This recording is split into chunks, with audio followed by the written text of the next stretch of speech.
ಎಲ್ಲರಿಗೂ ಆತ್ಮೀಯ ಸ್ವಾಗತ. ನಮ್ಮ ಭಾರತೀಯ ಸಂಸ್ಕೃತಿಯಲ್ಲಿ ಪ್ರತಿಯೊಂದು ಹಬ್ಬಕ್ಕೂ ತನ್ನದೇ ಆದ ವಿಜ್ಞಾನ ಮತ್ತು ಅರ್ಥವಿದೆ. ಇಂದು ನಾವು ಪ್ರತ್ಯಕ್ಷ ದೈವವಾದ ಸೂರ್ಯನಿಗೆ ಸಮರ್ಪಿತವಾದ ದಿನ ಅಂದರೆ ರಥಸಪ್ತಮಿಯ ಬಗ್ಗೆ ತಿಳಿದುಕೊಳ್ಳೋಣ.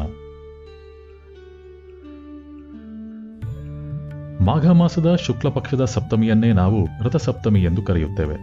ಪುರಾಣಗಳ ಪ್ರಕಾರ ಸೂರ್ಯದೇವನು 7 ಕುದುರೆಗಳನ್ನು ಹೊಂದಿದ ರಥವನ್ನೇರಿ ಜಗತ್ತಿಗೆ ಬೆಳಕು ನೀಡಲು ಸಂಚಾರ ಆರಂಭಿಸಿದ ದಿನವಿದು.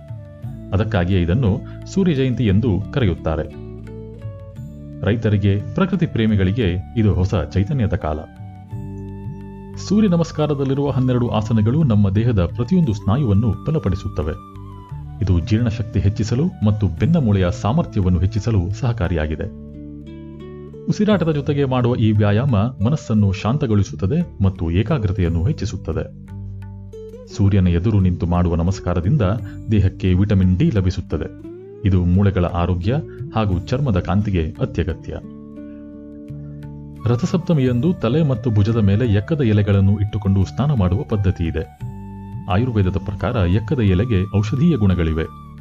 ಇದು ಶರೀರದ ವಿಷಕಾರಿ ಅಂಶಗಳನ್ನು ಹೊರಹಾಕಲು ಮತ್ತು ಚರ್ಮದ ರೋಗಗಳನ್ನು ತಡೆಯಲು ಸಹಾಯ ಮಾಡುತ್ತದೆ ಎಂದು ನಂಬಲಾಗಿದೆ.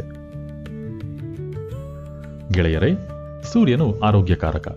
ನಮ್ಮ ಪೂರ್ವಜರು ಸೂರ್ಯ ನಮಸ್ಕಾರವನ್ನು ದಿನಚರಿಯ ಭಾಗವಾಗಿಸಿದ್ದರು. ಈ ರಥಸಪ್ತಮಿಯ ದಿನದಂದು ನಾವೆಲ್ಲರೂ ಕನಿಷ್ಠ 12 ಬಾರಿ ಸೂರ್ಯ ನಮಸ್ಕಾರ ಮಾಡುವ ಸಂಕಲ್ಪ ಮಾಡೋಣ. ಆರೋಗ್ಯವೇ ಭಾಗ್ಯ ಎಂಬ ಮಾತಿನಂತೆ ಆ ಭಾಸ್ಕರನು ನಮ್ಮೆಲ್ಲರಿಗೂ ಆಯುಷ್ಯ ಮತ್ತು ಆರೋಗ್ಯವನ್ನು ಕರುಣಿಸಲಿ. ಈ ಮಾಹಿತಿ ನಿಮಗೆ ಇಷ್ಟವಾದರೆ ನಿಮ್ಮ ಆಪ್ತರೊಂದಿಗೆ ಹಂಚಿಕೊಳ್ಳಿ. ಸೂರ್ಯದೇವನ ಕೃಪೆ ನಿಮ್ಮ ಮೇಲಿರಲಿ. ಧನ್ಯವಾದಗಳು.